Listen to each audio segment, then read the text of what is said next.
Africa. Governor, unatoboa yote. My fellow Africans, headed by His Excellency Malema, comrades, power! Comrades, power! Africa, power! Africa, power!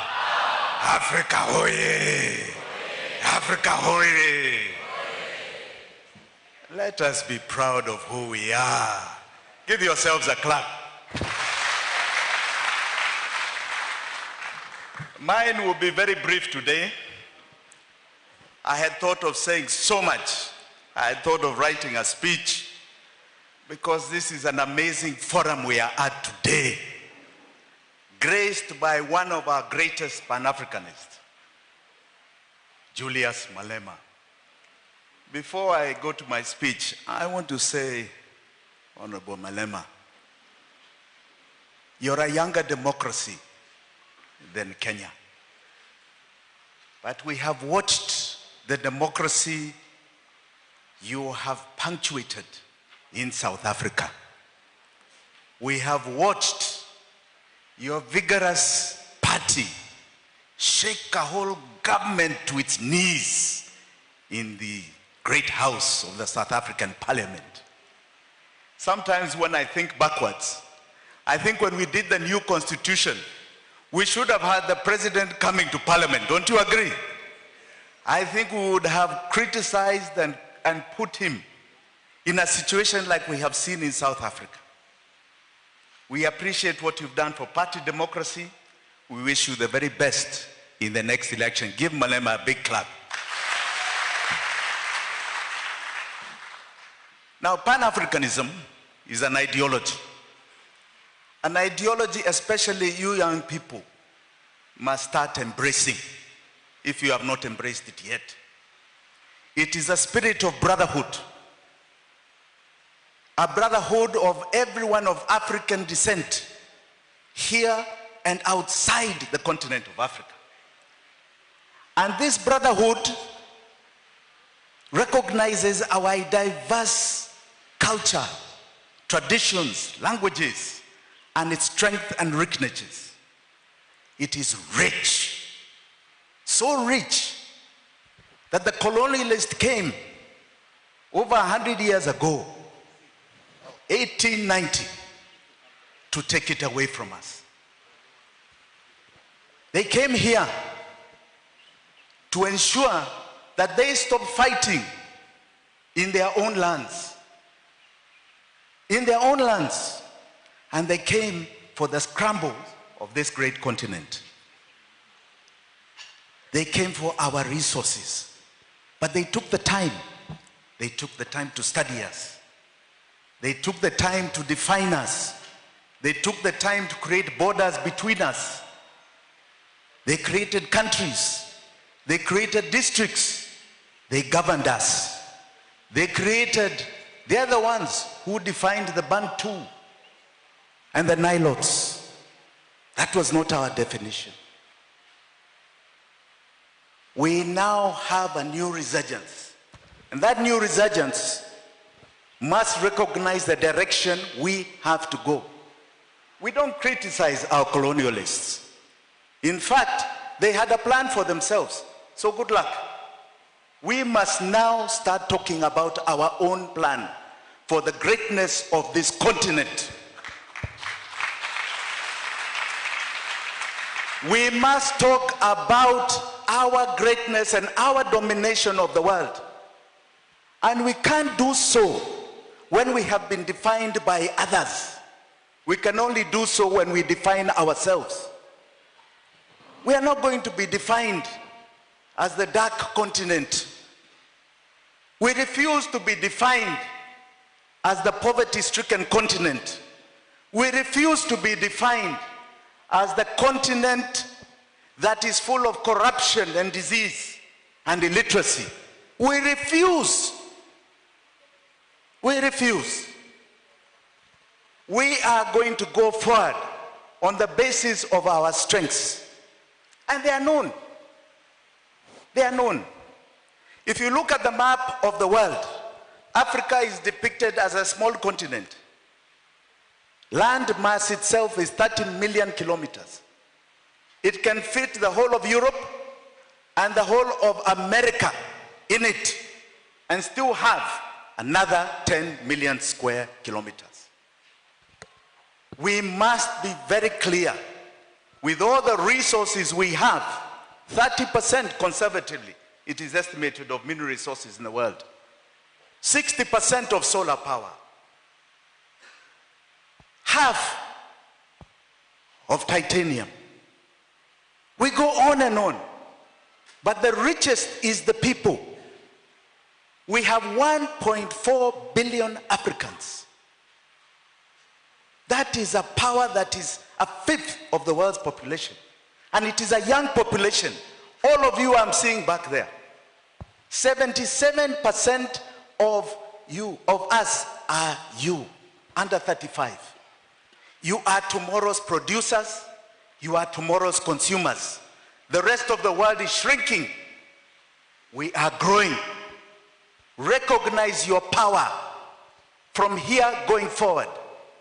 But your power will not be defined if you do not define yourselves. When the colonialist came here, he did not recognize that we had a philosophy. In fact, he said we had none. There is even a philosopher, German philosopher, called Maynard, Gustav Maynard, who was a racist philosopher, who said the African is inferior because he is ugly. That means he has inferior brain. He has no capacity for compassion. We must get away from those stereotypes. Those are the ones that have brought us to a world that is defined between black and white. Our greatness is going to be clearly defined by us defining ourselves. They came here with the Bible, and they came here with a gun. Internally, they had their collaborators. The collaborators that allowed them to perpetuate their colonialism.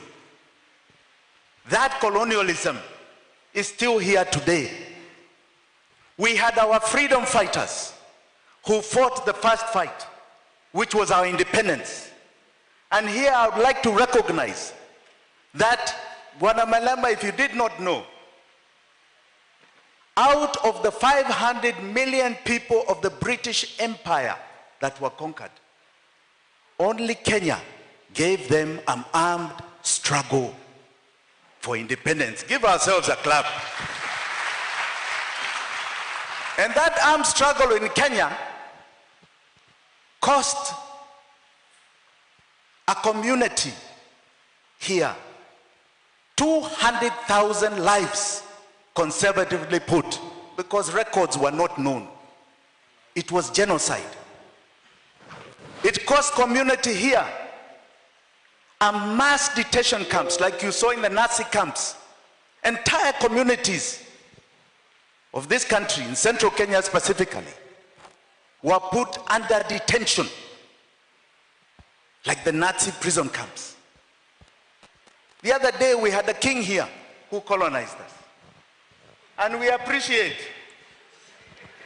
We don't know why he came. Do you know why he came? Because we didn't understand why he came. We were not told why he was here. We didn't know whether he wanted to see where his mother was made king, queen, or something. We don't know. But when he came, he said he regrets and they are sorrowful. But he did not say sorry. He did not say sorry. One discussion they do not want to have is what they got from the colonies. 60% of the UK is built on their colonies.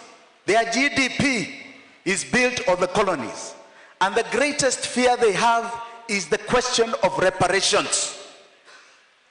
They are frightened of that word. Frightened. But it is a discussion we must start having. We are not going to allow the continuation of neocolonialism. We had our independence heroes. We had our second liberation heroes against those who were Africans that colonized us. I've seen in South Africa, you are going through the same thing. We have been there. Now we are going through together the economic liberation forward. Ama sequel. There's no other topic even in this country and on this continent other than economic liberation. And that liberation, please understand, they are the colonized Africans, even in that liberation. The ones who are perpetuating debt as a tool of slavery. The ones who are perpetuating the removal of our natural resources as a tool of slaverism. The ones who believe, like the colonizers believed, that they can only be up if we are down. And they believe that they are becoming the new colonizers. Our liberation has got to be defined by the new liberators. In the old times, we have the liberators of Kwame Nkrumah, who specifically said, and I must quote him, I am African because, not because I am born in Africa, but because Africa is born in me. Those liberators, from the ideologies of Marcus Garvey, the liberators of Lumumba, of Mandela, of Nyerere, of Jomo Kenyatta, not the son, Jomo Kenyatta the father.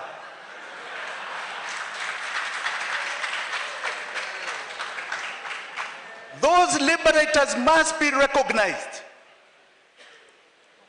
The new liberators now for the economic liberation must also be recognized. We know the colonizers, the African colonized. We now must recognize that we must form a union of the African liberators in this struggle for economic liberation. And with that, I say Africa Hoye, Africa Freedom, Africa Santeni Sana. Thank you. God bless. Thank you.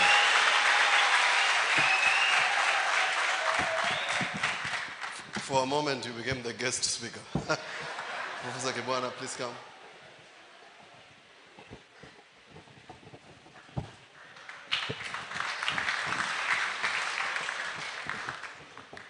I see the governor has taken away the big microphone so that I still remember I'm not the governor.